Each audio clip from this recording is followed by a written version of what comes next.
Assalamualaikum warahmatullahi wabarakatuh. Salam, Om Swastiastu, Namo Buddhaya, Salam Kebajikan. Perkenalkan, nama saya Abrian Syah Wibowo dari Fakultas Teknik, jurusan Teknik Elektro, Prodi Pendidikan Teknik Informatika dan Komputer. Di sini kami dari kelompok 8 dari MKU Bahasa Indonesia akan melakukan presentasi dengan topik karya ilmiah dan reproduksi karya ilmiah. Kemudian saya akan memperkenalkan anggota-anggota dari kelompok 8. Assalamualaikum warahmatullahi wabarakatuh. Perkenalkan, nama saya Farid Ahwan dari jurusan Teknik Elektro, Program Studi Pendidikan Teknik Informatika dan Komputer dari kelompok 8 dengan nomor induk mahasiswa 5302422066. Perkenalkan, nama saya Ayu Fitri Hapsari. Saya berasal dari Ilmu Hukum, Fakultas Hukum, Universitas Negeri Semarang, dan saya berasal dari kelompok. Nama saya Arya Salaman Aziz, Prodi Ilmu Hukum, Fakultas Hukum dari kelompok 8. Assalamualaikum warahmatullahi wabarakatuh. Perkenalkan, nama saya Haikal Rizaldi Hidayat Putra dari jurusan Teknik Elektro, Pendidikan Teknik Informatika. NIM saya 53024222067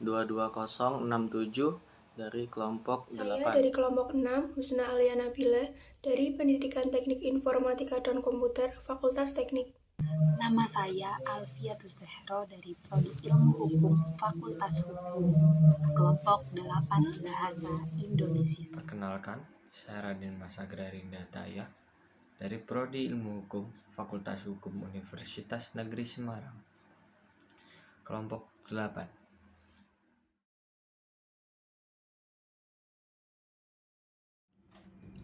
Nah, teman-teman, di sini saya akan menjelaskan tentang pengertian dan konsep dasar dari karya tulis ilmiah.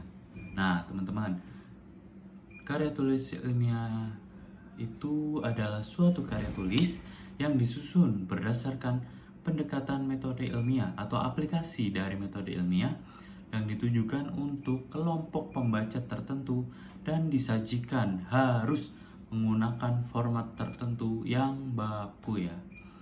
Kemudian, pengaplikasian dari metode ilmiah dapat dikatakan sebagai suatu penelitian. Karya tulis ilmiah berupaya mengungkapkan secara jelas dan tepat mengenai masalah yang dikaji. Jadi, di sini si pembuat melakukan suatu penelitian tentang masalah yang akan diambil, masalah yang akan dikaji oleh si pembuat. Kerangka pemikiran dibuat untuk mendekati pemecahan masalah. Di situ bisa terlihat tentang mengapa dan bagaimana studi tersebut atau kajian tersebut dilaksanakan untuk memecahkan suatu masalah, serta nantinya terdapat pembahasan tentang hasil maupun implikasinya. Dan di sini teman-teman saya akan menambahkan sedikit tentang konsep dasar dari karya ilmiah. Menyusun suatu karya tulis ilmiah bukanlah suatu pekerjaan yang mudah dan sederhana ya teman-teman. Di samping penulis harus benar-benar menguasai keterampilan dan pengetahuan bahasa yang baik dan benar, diperlukan pula pemahaman kaidah-kaidah penulisan ilmiah dan persyaratannya, serta penulis harus mampu menyajikannya dengan menggunakan format tertentu yang sudah baku ya teman-teman. Pada masyarakat ilmiah, penamaan karya tulis ilmiah sangat bervariasi, tergantung pada tingkatan-tingkatan tertentu, tergantung dengan ruang lingkup maupun kegunaannya.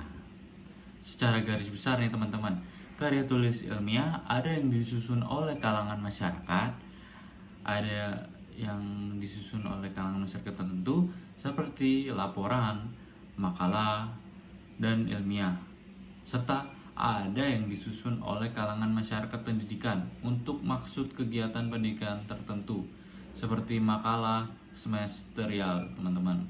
Apa saja makalah semesterial itu?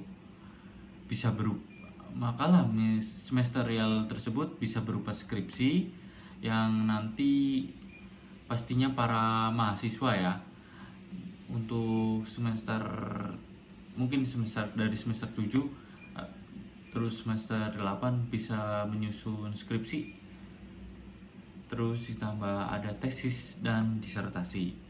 Dan itu sedikit konsep dasar tentang karya tulis ilmiah ya teman-teman. Dan di sini perlu diperhatikan juga, karya tulis ilmiah harus disusun secara logis, terperinci, dan berupa uraian teoritis maupun uraian empiris. Jadi kita harus membuat karya tulis ilmiah tersebut dengan kompleks, dengan sempurna, dan tidak boleh asal-asalan ya teman-teman. Tidak boleh berdasarkan dari asal. Kita harus mengkaji dan meneliti. Kemudian di sini ada beberapa pengertian karya ilmiah menurut beberapa ahli yang sudah saya rangkum ya teman-teman. Langsung saja. Yang pertama ada ekososiolo. Menurut ekososiolo, karya tulis ilmiah adalah artikel yang diperoleh sesuai dengan sifat ilmiah dan didasarkan pada observasi. Observasi itu pengamatan, evaluasi, penelitian dalam bidang tertentu, disusun menurut metode tertentu dengan sistematika penulisan bahasa bersantun, dan isinya dapat dipertanggungjawabkan kebenarannya atau keilmiahannya. Nah, menurut beliau dari ekososiolo bisa kita lihat isinya dapat dipertanggungjawabkan kebenarannya atau keilmiahannya. Nah, dari kalimat tersebut maka kita bisa melihat jika karya tulis ilmiah itu harus teruji. Oke teman-teman, kemudian yang kedua, Dwi Loka dan Riana. Menurut beliau, Dwi Loka dan Riana, karya tulis atau artikel ilmiah adalah karya seorang ilmuwan dalam bentuk pembangunan yang ingin mengembangkan ilmu pengetahuan, teknologi, dan seni yang diperoleh melalui literatur, koleksi pengalaman, dan penelitian. Jadi menurut beliau ini tidak selalu berdasarkan dari sebuah penelitian ya teman-teman. Kita bisa menulis sebuah karya tulis ilmiah atau artikel ilmiah melalui literatur dari membaca ya teman-teman, dan lalu koleksi pengalaman itu dari pengalaman-pengalaman yang sudah kita lalui tentunya teman-teman sebagai orang yang ingin menulis artikel ilmiah tentang pengalaman artikel ilmiah dari sebuah pengalaman. Kemudian yang ketiga, dari Titi Setioningsi, SPD MBD, beliau merupakan dosen pendidikan bahasa dan sastra Indonesia, Fakultas Keguruan dan Ilmu Pendidikan Universitas Negeri 11 Maret, Surakarta. Beliau menyebutkan bahwa karya tulis merupakan sebuah tulisan yang dibuat berdasarkan metode ilmiah, yakni logika ilmu pengetahuan, yang dimulai dari adanya masalah, tujuan, manfaat, dan pentingnya hal tersebut dibahas. Memuat adanya fakta, teori-teori terdahulu, dan karya-karya terdahulu yang membawa hal tersebut. Kemudian ada metode pembahasan hingga kesimpulan, tentunya referensi juga harus disertakan. Nah, teman-teman, di sini dari beliau, dosen pendidikan bahasa dan sastra Indonesia, beliau mengatakan bahwa harus memuat adanya fakta dan teori-teori terdahulu. Jadi, karya tulis ilmiah itu dasarnya itu harus berupa fakta ya teman-teman, dan terperinci, terus bisa juga dari teori-teori terdahulu. Jadi kita bisa mengembangkan literatur kita untuk mencari dan mengkaji tentang teori-teori terdahulu dari topik yang kita bahas teman-teman. Nah, demikian tentang pengertian dan konsep dasar dari karya tulis ilmiah ya teman-teman. Terima kasih. Kaidah karya ilmiah. Yang pertama yaitu menjawab pertanyaan penelitian. Jika sebuah karya ilmiah yang telah ditulis tidak dapat menjawab pertanyaan penelitian, maka karya ilmiah tersebut tidak berhasil. Pertanyaan penelitian ini dapat ditemukan dengan mudah di bagian pembuka atau pendahuluan dari sebuah karya ilmiah. Kaidah penulisan karya tulis ilmiah yang selanjutnya adalah menulisnya dengan struktur yang logis dan tidak bertele-tele. Lalu, yang ketiga, menggunakan pendapat atau argumen yang didukung oleh bukti. Bukti dapat ditemukan melalui eksperimen atau mencari pendapat-pendapat penulis atau peneliti yang kemudian dirujuk untuk menguatkan argumen sendiri. Untuk penulisan bukti atau argumen ini, jangan sekali-kali menggunakan opini pribadi, sebab karya ilmiah adalah karya yang harus dipertanggungjawabkan kebenarannya. Yang keempat, yaitu menggunakan bahasa baku. Dalam penulisan karya ilmiah, dilarang menggunakan bahasa sehari-hari, bahkan penulisan bahasa asing pun harus menggunakan garis miring. Yang kelima yaitu menggunakan kalimat pasif. Dalam menulis karya ilmiah, kalimat yang digunakan bukanlah kalimat aktif, melainkan kalimat pasif. Contohnya, bila kamu ingin penulis melakukan observasi di terminal, lebih baik ditulis dengan observasi dilakukan di terminal. Yang selanjutnya adalah bahasa reproduktif. Maksud dari bahasa reproduktif adalah bahasa yang tidak memiliki dua makna atau ganda. Yang ketujuh adalah menggunakan kata impersonal. Dalam penulisan karya ilmiah, tidak diperbolehkan menggunakan kata ganti saya atau kami. Jadi, kata ganti yang diperbolehkan dalam penulisan karya ilmiah itu harus bersifat umum, seperti penulis atau peneliti. Karena itu, karya ilmiah yang diutamakan adalah objeknya, bukan subjeknya. Yang kedelapan adalah logis.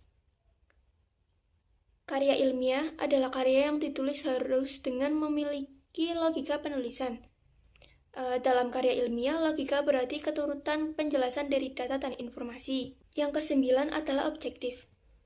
Objektif di sini berarti data dan informasi harus sesuai fakta yang sebenar-benarnya. Hal ini didukung dengan pembuktian berupa teori atau fakta yang telah teruji keabsahannya.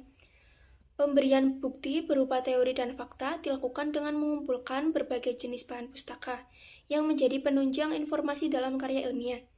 Selanjutnya yaitu sistematis. Karya ilmiah yang sistematis berarti menyajikan data dan informasi dari hasil kajian dengan mengikuti urutan pola pikir yang teratur, konsisten, dan berkelanjutan. Yang terakhir adalah andal. Karya ilmiah yang andal berarti kebenaran yang dimiliki di dalamnya telah teruji dari segi data dan informasi. Struktur karya ilmiah. Yang pertama yaitu halaman judul. Halaman judul itu sendiri dimuat berdasarkan topik yang dipilih untuk dibahas pada karya ilmiah. Pembuatan judul diharapkan dapat ditulis dengan unik dan semenarik mungkin, namun tetap disesuaikan dengan topik yang akan diangkat. Pada halaman judul karya ilmiah biasanya juga dilengkapi dengan nama penulis, asal institusi atau lembaga, tanggal, bulan, tahun, dan tempat karya ilmiah dibuat yang ditulis dengan aturan rata tengah, diurutkan setelah judul di bagian bawah. Yang kedua adalah abstrak. Abstrak dapat dipahami sebagai ringkasan dari keseluruhan isi atau materi yang terkandung dalam karya ilmiah. Sebenarnya, abstrak dalam karya ilmiah adalah untuk memberikan penjelasan kepada pembaca agar lebih cepat tanpa harus membaca secara keseluruhan karya ilmiah. Abstrak biasanya digunakan para pembaca untuk membaca sekilas isi, maksud, dan tujuan dari karya ilmiah. Ketentuan penulisan abstrak kurang lebih hanya 250 kata dengan penggunaan bahasa yang bersifat informatif. Yang ketiga adalah pendahuluan. Di dalam pendahuluan terdapat 4 subbab, yaitu yang pertama adalah latar belakang masalah. Latar belakang masalah dalam karya ilmiah bisa dijelaskan mengenai penjelasan teoritis dan faktual dari pertanyaan tentang mengapa topik atau masalah tersebut perlu dijawab melalui secara ilmiah atau kegiatan penelitian. Latar belakang masalah seharusnya dijelaskan secara singkat, jelas, dan logis. Dua dari subbab pendahuluan adalah rumusan masalah. Rumusan masalah adalah pertanyaan yang dimunculkan dari latar belakang masalah. Lalu yang ketiga dari subbab pendahuluan adalah tujuan penelitian. Tujuan penelitian dapat diartikan sebagai uraian singkat mengenai tujuan apa yang ingin diwujudkan dengan menggunakan penelitian tersebut. Yang keempat adalah manfaat penelitian. Manfaat penelitian biasanya diperuntukkan kepada pengembangan ilmu pengetahuan dan orang yang memiliki hubungan dengan masalah yang diteliti. Struktur yang keempat adalah kerangka teori. Kerangka teori di dalamnya ada dua subbab, yaitu yang pertama landasan teori. Landasan teori dalam karya ilmiah dipahami sebagai satu perangkat konsep yang membatasi dan memfokuskan penelitian sehingga dapat menyajikan suatu pemandangan sistematis. Yang kedua adalah hipotesis penelitian. Struktur yang kelima dalam karya ilmiah adalah metode penelitian. Metode penelitian dapat diartikan sebagai sebuah langkah yang digunakan oleh penulis atau peneliti untuk mendapatkan hasil penelitian yang tepat dan valid. Metode penelitian yang sering digunakan adalah ada dua jenis, yaitu metode kualitatif dan kuantitatif. Kalau metode kualitatif itu adalah metode penelitian yang berfokus untuk melakukan analisa dan pendeskripsian terhadap suatu masalah. Untuk metode kuantitatif merupakan metode penelitian yang lebih fokus dengan analisa terhadap angka, tabel, hingga statistik. Yang keenam adalah pembahasan penelitian. Pembahasan penelitian ini dapat dikatakan sebagai bagian yang paling panjang dari sebuah karya ilmiah. Hal ini dikarenakan pembahasan memuat tentang penjelasan dari rumusan masalah, tujuan, manfaat, kerangka teori, dan tentunya metode penelitian. Pembahasan penelitian ini ada beberapa bagian, yaitu yang pertama, gambaran umum objek penelitian, yaitu penjelasan objek penelitian yang diteliti secara umum.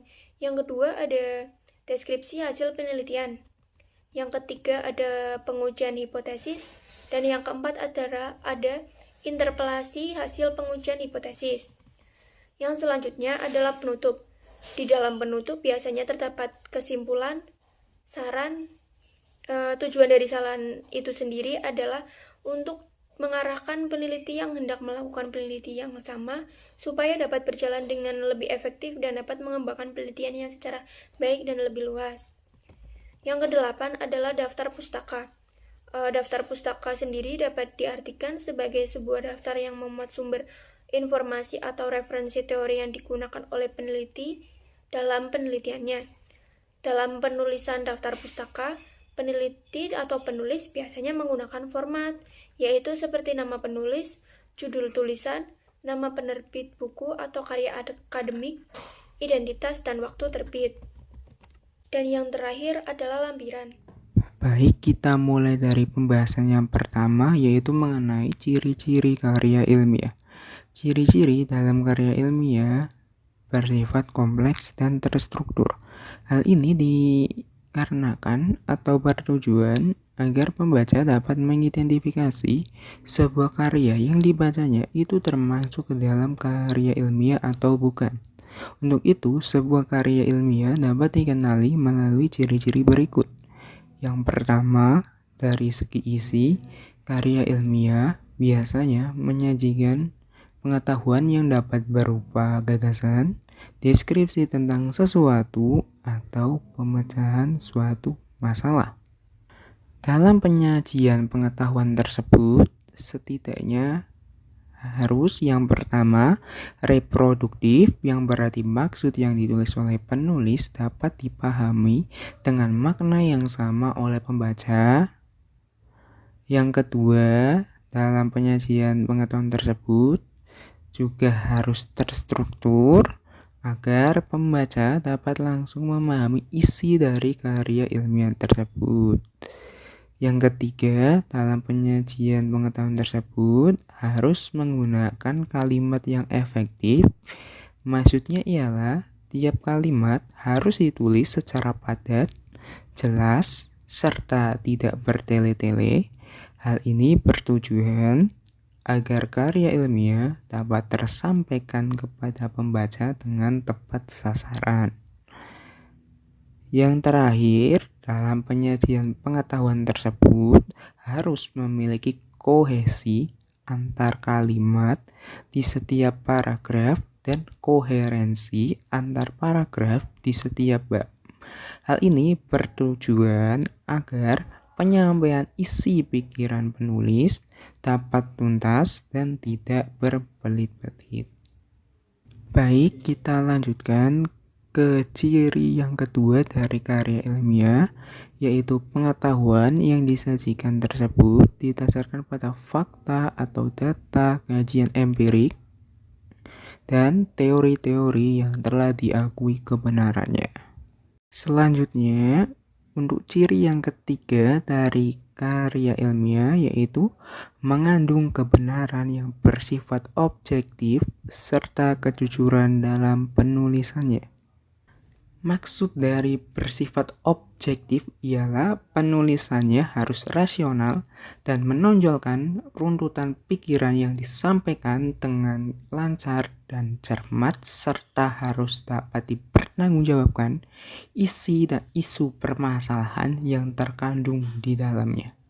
Kemudian untuk maksud dari kejujuran dalam penulisan yaitu tidak melibatkan aspek perasaan atau setiap pernyataan, uraian atau simpulan dalam karya ilmiah harus faktual, yaitu menyajikan fakta. Baik, kita lanjutkan untuk ciri karya ilmiah yang keempat, yaitu bahasa yang digunakan adalah bahasa baku dan banyak menggunakan istilah teknis di samping istilah-istilah yang bersifat denotatif. Kemudian maksud dari bahasa yang digunakan adalah bahasa baku ialah karya ilmiah tersebut menggunakan bahasa baku dalam ejaan, kata, kalimat, dan paragraf. Hal ini bertujuan agar sebuah karya ilmiah itu mudah dimengerti oleh pembaca. Karena jika ada ketidakbakuan pada tulisan karya ilmiah, itu akan menyebabkan pembaca kebingungan dalam memahami maksud yang ingin disampaikan oleh penulis dalam tulisannya. Penggunaan bahasa baku ini meliputi setiap aspek penulisannya, mulai dari penulisan sumber, teori, hingga penulisan kesimpulan.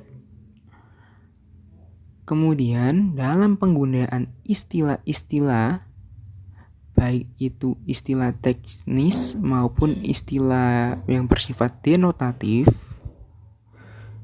istilah tersebut tidak boleh ambigu. Atau dengan kata lain, istilah-istilah yang digunakan penulis tidak bermakna ganda yang dapat menimbulkan kesalahpahaman sehingga tidak dapat diterima oleh pembaca, karena bila istilah tersebut memiliki makna ganda, maka kebenarannya perlu dipertanyakan. Selanjutnya, untuk ciri terakhir dari karya ilmiah yaitu sistematika penulisannya mengikuti cara tertentu. Maksudnya ialah penulisan karya ilmiah harus memiliki alur maju dan lurus dalam sistematika penulisannya agar isi yang terkandung dapat dibahas dengan tuntas.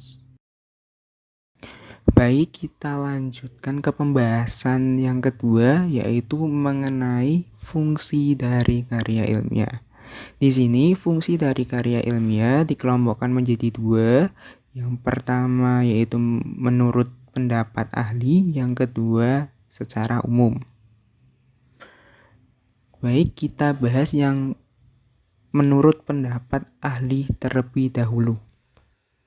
Di sini menurut pendapat salah satu ahli yang bernama Suharso dalam jurnal yang berjudul Panduan Penulisan Karya Ilmiah yang diterbitkan tahun 2015, fungsi karya ilmiah dibagi menjadi 3, yaitu yang pertama penjelasan, yang artinya karya ilmiah dapat menjelaskan suatu hal yang sebelumnya tidak diketahui menjadi diketahui, yang sebelumnya tidak jelas menjadi jelas, serta yang sebelumnya tidak pasti menjadi pasti. Yang kedua, ramalan, yang berarti karya ilmiah dapat membantu mengantisipasi kemungkinan-kemungkinan yang akan terjadi pada masa mendatang. Yang ketiga atau yang terakhir yaitu kontrol, yang artinya karya ilmiah dapat berfungsi untuk mengontrol, mengawasi, atau mengoreksi benar tidaknya suatu pernyataan. Selanjutnya untuk fungsi karya ilmiah secara umum, antara lain sebagai berikut, yaitu yang pertama, karya ilmiah berfungsi sebagai bahan rujukan atau referensi untuk persiapan dalam penulisan karya tulis maupun kegiatannya bersifat ilmiah. Yang kedua, karya ilmiah berfungsi sebagai sarana edukasi, maksudnya ialah karya ilmiah menjadi sumber belajar maupun pengetahuan bagi pembaca sesuai dengan fakta dan teori-teori yang sudah terbukti kebenarannya. Yang ketiga atau yang terakhir, karya ilmiah juga memiliki fungsi sentral, yaitu karya ilmiah dapat memperluas wawasan masyarakat dalam perkembangan ilmu pengetahuan. Sebab dalam karya ilmiah, seseorang bebas menyampaikan ide atau gagasannya pada kalangan tertentu atau masyarakat luas. Mungkin itu saja penjelasan saya mengenai ciri dan fungsi karya ilmiah. Terima kasih. Jenis-jenis karya tulis ilmiah. A. Artikel. Artikel adalah tulisan yang enak dibaca serta menambahkan wawasan dan ilmu pengetahuan. Topik-topik yang dibahas adalah aktual dan relevan dengan keperluan pembaca. Artikel merupakan karangan singkat yang membahas masalah serta sifatnya didapat berdasarkan data dan dipublikasikan. Tujuannya menyampaikan gagasan-gagasan yang sifatnya menghibur. Artikel tidak memiliki penomoran halaman serta abjad. Dalam penulisan artikel harus berbasis fakta, menyatukan opini-opini dengan isu aktual, pembahasan objektif, struktur harus sistematis serta menggunakan bahasa baku. B. Jurnal. Jurnal adalah karya tulis yang merupakan ringkasan atau rangkuman dari sebuah penelitian. Jurnal ini dibuat 1 kolom spasi 1,5, dibuatkan marginnya, catatan kaki, membuat penomoran halaman, serta daftar pustaka. Dalam penulisan jurnal, judul adalah bagian terpenting karena untuk menarik minat pembaca. Daya tarik tertinggi pembaca terletak pada judul. Untuk menulis jurnal, kita harus memperhatikan aturan-aturan penulisan atau template yang telah dibuat. Aturan dalam penulisan jurnal sebagai berikut. Ukuran kertas yang digunakan A4, panjang tulisan minimal 12 halaman, maksimal 16 halaman. Margin keliling 3 cm, spasi 1, jenis huruf Times New Roman ukuran 12, semua jenis rumus menggunakan mathematical equation, jenis simbol menggunakan simbol standar, judul tabel dan gambar ditulis di tengah gambar. C. Makalah. Makalah adalah karya tulis yang membahas persoalan berdasarkan studi, baik studi lapangan atau studi kepustakaan yang langsung didapatkan penulis berdasarkan fakta-fakta. Makalah ada 2, yaitu 1. Makalah penelitian. Makalah penelitian adalah makalah yang disusun dari hasil penelitian yang dilaksanakan. Data yang dibuat haruslah akurat. Yang kedua, makalah non-penelitian. Makalah ini juga biasa disebut makalah konseptual, di mana makalah ini berdasarkan ide-ide yang mendalami sebuah masalah dalam bidang tertentu. Makalah ini diperoleh penulis dari pengalaman di lapangan.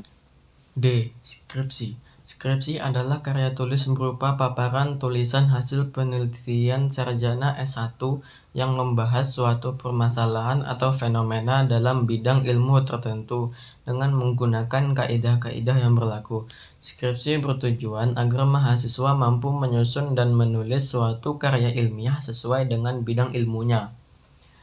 bagian-bagian dari skripsi, yaitu pertama ada judul, dilanjut dengan halaman judul, halaman persetujuan, abstrak, kata pengantar, surat persetujuan, daftar isi, daftar tabel, daftar gambar, bab 1 pendahuluan, bab 2 landasan teori, bab 3 metodologi penelitian, bab 4 hasil penelitian, bab 5 kesimpulan dan saran, daftar pustaka, lampiran-lampiran, daftar riwayat hidup.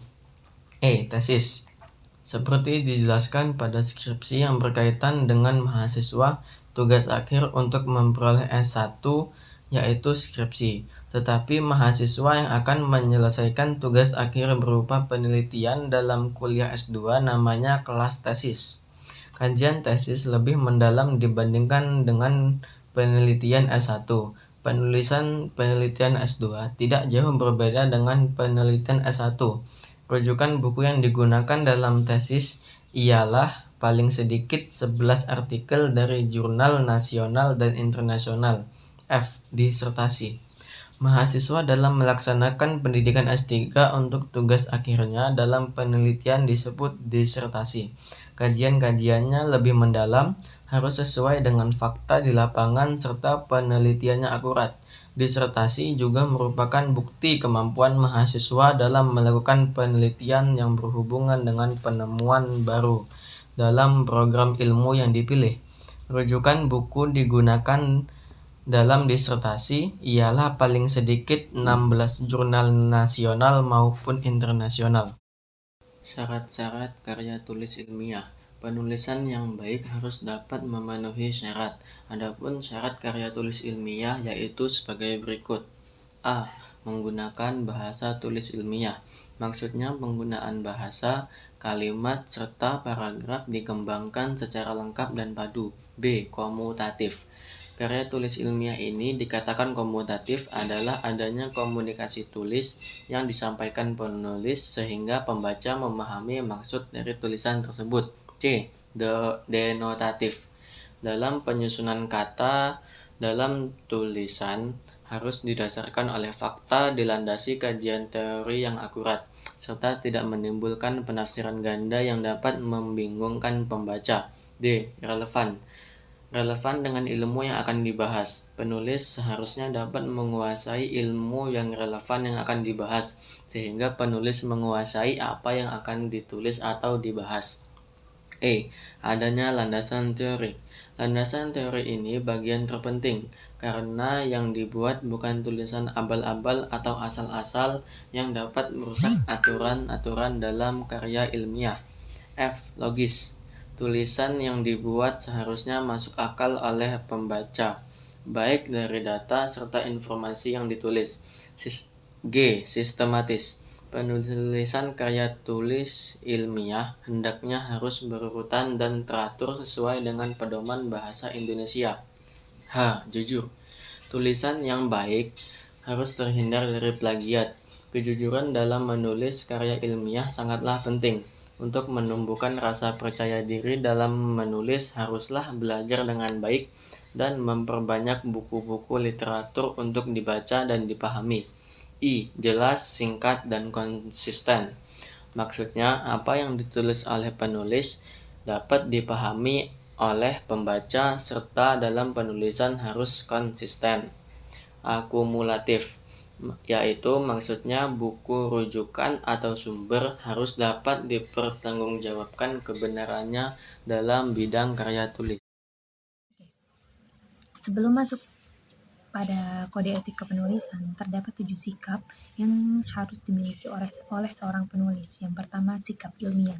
Sikap ilmiah yakni selalu memiliki rasa ingin tahu terhadap hal-hal. Yang kedua adalah sikap kritis. Sikap kritis adalah selalu mencari informasi data-data yang penting untuk dijadikan bahan penulisan. Yang ketiga adalah sikap terbuka, di mana seorang penulis harus bisa terbuka, bersedia mendengarkan keterangan, argumentasi dari orang lain. Yang keempat, sikap objektif. Sikap objektif yakni mengatakan sesuatu dengan apa adanya tanpa ditambah-tambahi sesuatu hal yang tidak semestinya ditambahkan. Yang kelima, sikap rela menghargai karya orang lain. Seorang penulis tidak boleh bersikap sebagai plagiator atau pencontek, di mana aturan ini akan dijelaskan setelah bagian ini. Yang keenam, sikap berani mempertahankan kebenaran. Sikap berani mempertahankan kebenaran yakni berani bela kefaktaan dari penulisannya. Yang terakhir dari sikap yang harus dimiliki seorang penulis adalah sikap terjangkau ke depan, di mana sikap ini adalah sikap futuristik. Seorang penulis dapat membuat hipotesis dan dapat membuktikannya, serta mampu menyusun teori-teori baru dari apa yang ditulisnya.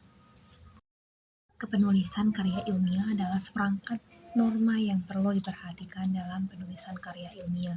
Untuk itu, terdapat tiga hal pokok yang harus dipahami seorang penulis. Yang pertama adalah cara pengutipan dan perujukan penulis. Penulis harus jujur dalam menyebutkan rujukan atau pikiran yang diambil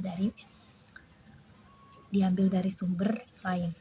Mana perujukan ini harus jelas, tidak boleh semena-mena, dan harus jujur bahwa karya itu merupakan karya dari seseorang ini. Yang kedua adalah cara perizinan. Penulis wajib meminta izin serta tertulis kepada pemilik sumber yang dikutip tulisannya. Jadi seorang penulis wajib melakukan perizinan bisa dengan secara tertulis kepada pemilik yang bahannya kita ambil. Yang ketiga, cara menyebutkan data. Cara menyebutkan data, nama sumber data atau informan tidak boleh dicantumkan apabila pencantuman nama tersebut dapat merugikan sumber data. Penulisan data tidak boleh dimasukkan dalam kepenulisan ketika sumber tersebut dapat merugikan sumber data. Teori plagiarisme atau plagiasi adalah tindakan menjiplak sesuatu karya untuk diakui sebagai karyanya, di mana orang-orang ini adalah bisa disebut sebagai pencontek karya orang lain. Ketika orang lain mengambil data, memakai bahan dari sumber lain tanpa ada rujukan. Dalam hal ini terdapat undang-undang yang sudah mengatur hak cipta, di mana undang-undang hak cipta ini menuliskan bahwa kegiatan plagiasi merupakan hal yang tidak boleh dilakukan oleh penulis. Sebagai gantinya, ketika seseorang ingin mengutip sesuatu dari sumber lain, seseorang itu harus membuat rujukan atau mengutip dengan kata seperti dilansir dari, seperti yang sudah ada biasanya dalam daftar pustaka. Biasanya orang-orang yang melakukan plagiasi adalah orang-orang yang tidak begitu paham penggunaan kutipan, penggunaan rujukan. Mereka tidak paham, mereka minim informasi terhadap apa yang disebut terhadap kutipan tersebut. Yang kedua, kenapa orang melakukan plagiasi? Karena keterbatasan waktu ketika menulis karya ilmiah. Biasanya ketika dosen menyuruh membuat karya ilmiah, sedangkan tenggat waktunya dekat, beberapa orang mungkin akan berpikir untuk melakukan plagiasi dengan berbagai cara. Yang ketiga, mungkin karena minat baca yang rendah. Minat baca yang rendah juga mempengaruhi orang-orang untuk melakukan plagiasi, di mana kemampuan mereka, informasi yang mereka dapatkan sedikit, sehingga mereka melakukan plagiasi untuk dijadikan alternatif agar tugas atau karya ilmiah mereka terselesaikan. Yang keempat, kurangnya perhatian dari instansi terkait mengenai plagiasi. Untuk ini, seharusnya dosen, pembimbing, atau siapapun yang berhubungan dengan kepenulisan karya ilmiah ini ikut berpartisipasi dalam memberi pemahaman kepada penulis tentang plagiasi. Masuk materi berikutnya, yaitu reproduksi karya ilmiah. Reproduksi karya ilmiah, saya akan menjelaskan di sini apa itu reproduksi dan apa itu karya ilmiah. Reproduksi merupakan penyajian kembali bahan yang sudah ada. Sedangkan karya ilmiah merupakan hasil penelitian yang sesuai dengan aturan yang sudah ditetapkan. Jadi, dengan hal ini berarti reproduksi karya ilmiah merupakan penyajian kembali dari bahan atau karya ilmiah yang sudah ada dengan bentuk yang berbeda. Artinya, reproduksi karya ilmiah bentuknya tidak boleh sama dengan karya ilmiah yang dijadikan bahan. Untuk memahami lebih detail tentang reproduksi karya ilmiah, nantinya akan dijelaskan secara mendetail tentang kegiatan yang tergolong reproduksi. Kegiatan tersebut biasanya berupa ringkasan, ikhtisar, sinopsis, dan yang terakhir resensi. Sini, saya akan menjelaskan apa sih tujuan dari reproduksi karya ilmiah dan apa saja yang menjadi langkah-langkah untuk membuat reproduksi karya ilmiah. Yang pertama adalah tujuan reproduksi karya ilmiah. Sebelumnya, reproduksi karya ilmiah merupakan bentuk karya ilmiah yang disusun atas dasar karya ilmiah yang telah ada. Jadi, reproduksi karya ilmiah digunakan untuk mengubah kembali karya ilmiah yang sudah ada, baik dalam bentuk ringkasan maupun resensi buku. Selanjutnya adalah langkah-langkah menyusun reproduksi karya ilmiah. Pada kesempatan kali ini, saya akan menjelaskan cara menyusun 3 bagian reproduksi karya ilmiah. Yang pertama adalah ringkasan, dan yang kedua adalah ikhtisar, dan yang terakhir adalah sinopsis. Yang pertama adalah ringkasan. Cara menyusun reproduksi karya ilmiah bagian ringkasan adalah sebagai berikut. Yang pertama adalah pilih naskah, yaitu yang sesuai dengan bidang keahlian yang diminati. Yang kedua adalah baca naskah asli, yaitu bacalah naskah asli kalau perlu diulang beberapa kali untuk mendapatkan gambaran umum, isi dan struktur karya ilmiah, serta alur cerita atau naratif. Yang ketiga adalah rumuskan dan catat tema, yaitu adalah rumuskan dan catat tema karya ilmiah dan naratif. Yang keempat adalah catatlah judul, subjudul, topik, dan pokok pikiran secara sistematif. Untuk naratif, catat pokok-pokok kejadian yang merupakan inti alur sehingga ditemukan struktur naratif atau alur cerita. Yang kelima adalah cocokkan catatan dengan naskah asli, yaitu adalah cocokkan catatan dengan naskah asli untuk menemukan bagian-bagian karya ilmiah atau naratif yang belum terekam dalam catatan dan lengkapi jika diperlukan. Yang keenam adalah susunlah draft ringkasan, yaitu adalah susunlah draft ringkasan berdasarkan catatan pada langkah keempat dengan tetap menggunakan sistematika dan sudut pandang yang digunakan pada naskah asli. Yang ketujuh adalah cocokkan dengan naskah asli, yaitu adalah cocokkan draft dengan naskah asli untuk mengetahui apakah pokok-pokok isi draft dan sistematika sudah sama dengan naskah asli atau belum. Jika belum, lakukan penyempurnaan. Dan yang kedelapan adalah cek jumlah kata per halaman, yaitu adalah cek jumlah kata per halaman draft ringkasan apakah sudah sesuai dengan kebutuhan atau belum. Jika terlalu singkat, lakukan pengembangan. Bila terlalu panjang, lakukan penyingkatan. Dan yang kesembilan adalah periksa penggunaan bahasa, yaitu adalah periksa penggunaan bahasa, yaitu kalimat harus efektif, lebih baik menggunakan kalimat tunggal, kohesi dan koherensi paragraf, penggunaan EGD, dan kaidah tata tulis. Dan yang terakhir adalah tulis kembali, yaitu tulis kembali draft ringkasan dengan rapi sesuai dengan format yang diminta. Yang kedua adalah ikhtisar. Cara menyusun reproduksi karya ilmiah bagian ikhtisar adalah sebagai berikut. 1 adalah pilih naskah, yaitu yang sesuai dengan bidang keahlian yang diminati. Yang kedua adalah baca naskah asli, yaitu bacalah naskah asli kalau perlu diulang beberapa kali untuk mendapatkan gambaran umum, isi dan struktur karya ilmiah, serta alur cerita atau naratif. Yang ketiga adalah rumuskan dan catat tema, yaitu adalah rumuskan dan catat tema karya ilmiah dan naratif. Yang keempat adalah catatlah judul, subjudul, topik, dan pokok pikiran secara sistematis. Untuk naratif, catat pokok-pokok kejadian yang merupakan inti alur sehingga ditemukan struktur naratif atau alur cerita. Yang kelima adalah cocokkan catatan dengan naskah asli, yaitu adalah cocokkan catatan dengan naskah asli untuk menemukan bagian-bagian karya ilmiah atau naratif yang belum terekam dalam catatan dan lengkapi jika diperlukan. Yang keenam adalah susun draft ringkasan, yaitu adalah pilihlah pokok-pokok isi berdasarkan pada langkah keempat sesuai dengan naskah asli. Yang keenam adalah susun draft ringkasan, yaitu adalah pilihlah pokok-pokok isi berdasarkan pada langkah keempat sesuai dengan kebutuhan. Kemudian susunlah draft ikhtisar dengan menggunakan gaya bahasa sudut pandang dan sistematika sendiri. Dan yang ketujuh adalah cocokkan dengan naskah asli, yaitu adalah cocokkan draft dengan pokok-pokok bahasan yang telah dipilih pada langkah keenam.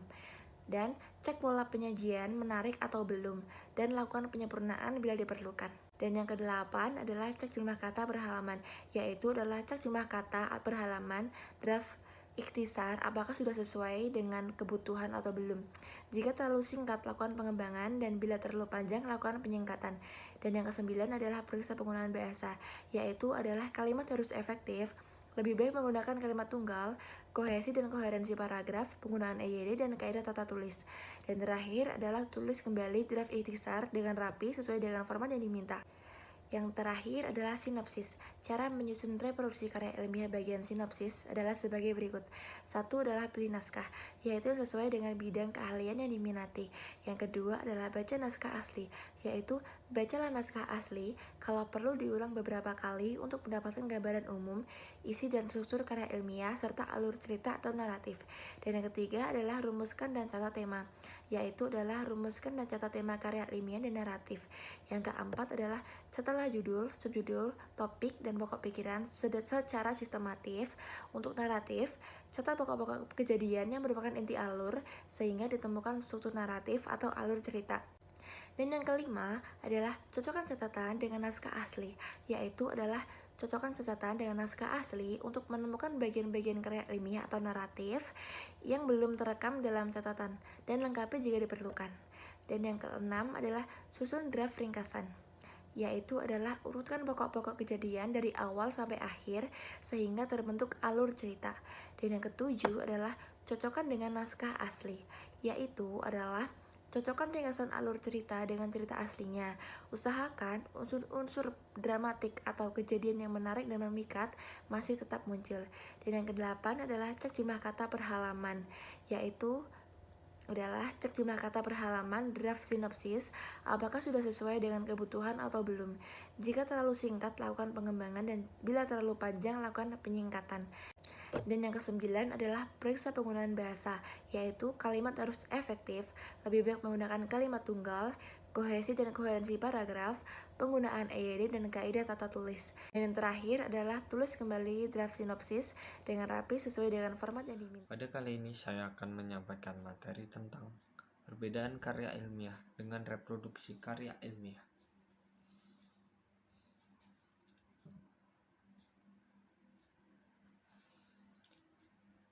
Karya tulis ilmiah adalah hasil penelitian dan pengembangan, tinjauan, ulasan, kajian, atau pemikiran oleh perorangan atau kelompok yang disajikan dalam bentuk tertulis dan disusun secara sistematis serta berlandaskan kaidah ilmiah. Sedangkan reproduksi sendiri berarti menyarikan sumber bacaan dan menyajikan dalam bentuk tulisan yang berbeda dari tulisan aslinya.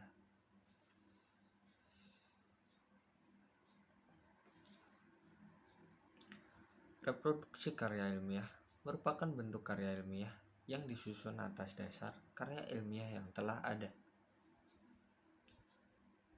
Bentuk reproduksi karya ilmiah antara lain adalah ringkasan, ikhtisar, sinopsis, dan resensi. Istilah ringkasan, ikhtisar, dan resensi dalam Kamus Besar Bahasa Indonesia memiliki arti yang sama. Pengertian yang sama juga ditemukan pada American Heritage Dictionary dan Merriam-Webster Unabridged Dictionary. Namun, istilah ringkasan, ikhtisar, dan resensi memiliki arti yang berbeda dalam dunia tulis-menulis. Ringkasan merupakan salah satu bentuk karangan ilmiah singkat yang berasal dari karangan ilmiah yang panjang. Ringkasan dibedakan dengan ikhtisar. Bila ringkasan disajikan dengan menggunakan bahasa pengarang asli, struktur penyajian, dan gaya bahasa mempertahankan yang asli. Maka ikhtisar menggunakan gaya bahasa, struktur penyajian, dan sudut pandang penulis ikhtisar. Sedangkan sinopsis merupakan ringkasan atau ikhtisar yang pada umumnya diterapkan untuk karya naratif, baik fiksi maupun non-fiksi.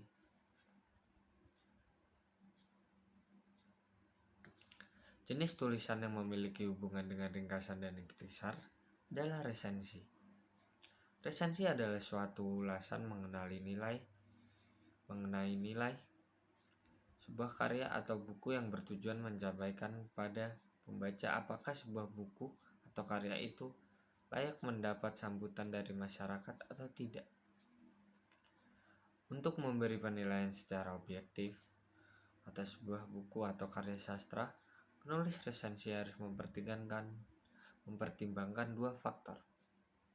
Pertama, penulis resensi harus memahami tujuan pengarang asli.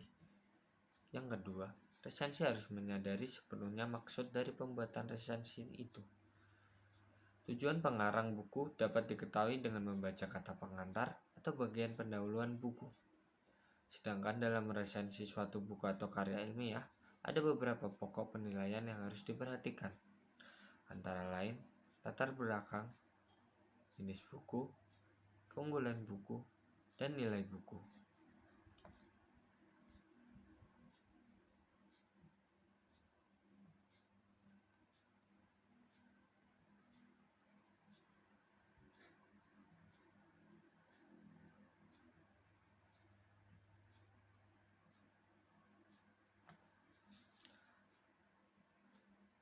Ringkasan. Meringkas karya ilmiah yang sudah ada dengan menggunakan bahasa pengarang asli. Sistematika ringkasan mempertahankan sistematika karangan asli. Ringkasan adalah keterampilan untuk membuat reproduksi dari hasil karya yang sudah ada. Contoh, ringkasan buku, ringkasan novel, ringkasan artikel, dan ringkasan materi.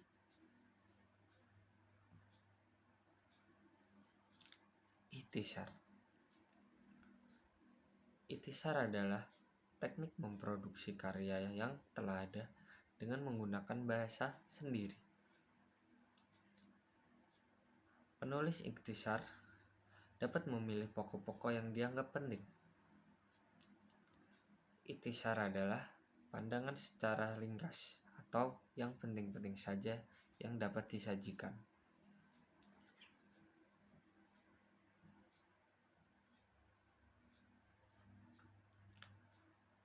Sinopsis. Sinopsis dapat berupa ringkasan atau ikhtisar yang pada umumnya diterapkan untuk karya naratif, baik fiksi maupun non-fiksi.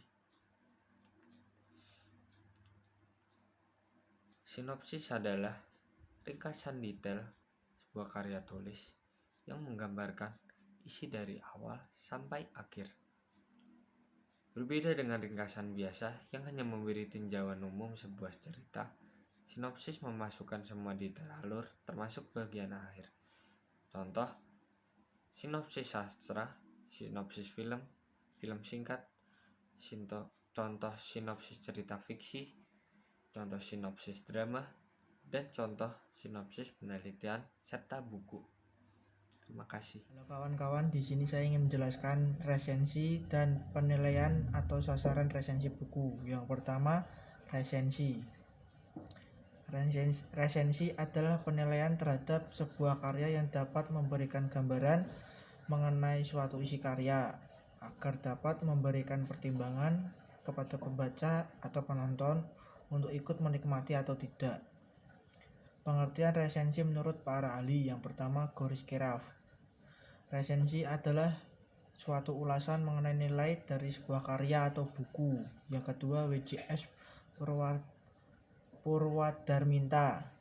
Resensi adalah suatu pertimbangan atau perbincangan tentang sebuah buku yang menilai kelebihan atau kekurangan buku tersebut, menarik tidaknya tema dan isi buku, kritikan, serta dorongan kepada khalayak tentang perlu tidaknya buku tersebut dibaca, dibeli, atau dimiliki. Yang ketiga, Yus Rusiana. Resensi adalah suatu tulisan mengenai buku pengetahuan, sastra, kamus, ensiklopedia, dan sebagainya yang mengikhtisarkan, menggambarkan, menjelaskan, dan menilai buku. Yang keempat, Panuti Sujiman. Resensi adalah pembahasan dan penilaian yang pendek tentang suatu karya tulis. Konteks ini memberikan arti penilaian, mengungkap secara sekilas, membahas, atau mengkritik buku. Yang kelima, Wis Sulastri. Resensi adalah kupasan atau pembahasan tentang buku, film, drama yang biasanya disiarkan melalui media massa seperti surat kabar atau majalah. Yang keenam, Saryono. Resensi adalah sebuah tulisan berupa esai dan bukan merupakan bagian dari suatu ulasan yang lebih besar mengenai sebuah buku. Isinya adalah laporan, ulasan, dan pertimbangan baik buruknya, kuat lemahnya, bermanfaat tidaknya, benar salahnya, argumentatif tidaknya buku tulisan. Tulisan tersebut didukung dengan ilustrasi buku yang diresensi, baik berupa foto buku atau fotokopi sampul buku. 7. Sitepu. Resensi mengandung makna dasar memeriksa, mencermati, meninjau, atau melihat kembali sesuatu. Objek resensi tidak terbatas pada buku, namun juga dapat berupa karya film, drama, pameran, dan berbagai tulisan. Yang kedelapan, KBBI. Resensi adalah pertimbangan atau pembicaraan tentang suatu buku atau ulasan buku. Resensi tidak hanya terbatas pada buku atau karya pustaka saja, namun dapat dipakai untuk mengulas karya drama, film, atau musik. Yang selanjutnya, pokok penilaian atau sasaran resensi buku. Sasaran resensi yaitu hal-hal yang perlu untuk diperhatikan oleh peresensi dalam membuat resensi. Hal ini dimaksudkan agar pembaca resensi tertarik dan ingin membaca buku yang diresensi oleh peresensi. Menurut Keraf, sasaran resensi yaitu 1. Latar belakang, 2. Macam jenis buku, 3. Keunggulan buku. Wagiran dan Doyin mengemukakan bahwa pokok-pokok penilaian sasaran resensi buku karya sastra adalah: pertama, latar belakang. Penulis resensi perlu memberikan gambaran jelas kepada pembaca akan latar belakang buku karya sastra yang mencakup tema, tujuan penulisan, dan deskripsi singkat mengenai buku karya sastra yang diresensi. Kedua, jenis buku karya sastra. Pembaca pada umumnya ingin mengetahui sesuatu bila sebuah buku karya sastra baru diterbitkan. Peresensi perlu menunjukkan buku karya sastra baru tersebut masuk golongan buku karya sastra yang mana berdasarkan klasifikasi bidang ilmu. Ketiga, keunggulan buku karya sastra. Seorang peresensi buku harus dapat menunjukkan keunggulan dengan memberikan penilaian langsung, dengan memberikan kutipan-kutipan yang tepat, dan menunjukkan pertalian yang kompak antar bagian buku. Keempat, buku karya sastra Mengkritik berarti memberikan pertimbangan, menilai, dan menunjukkan kelebihan-kelebihan dan kekurangan-kekurangan dengan penuh tanggung jawab. Tugas pokok presensi adalah memberikan sugesti kepada para pembaca apakah sebuah buku karya sastra layak dibaca, ditonton, atau tidak. Nilai sebuah buku akan lebih kelihatan jika dibandingkan dengan buku-buku lain yang sejenis, baik yang ditulis oleh pengarang yang sama maupun pengarang yang lain. Demikian presentasi dari kami dari kelompok 8. Semoga bisa bermanfaat untuk kalian semua. Mohon maaf jika terdapat tutur kata yang kurang berkenan. Kami memohon maaf sebesar-besarnya. Wabillahi taufiq wal hidayah. Wassalamualaikum warahmatullahi wabarakatuh.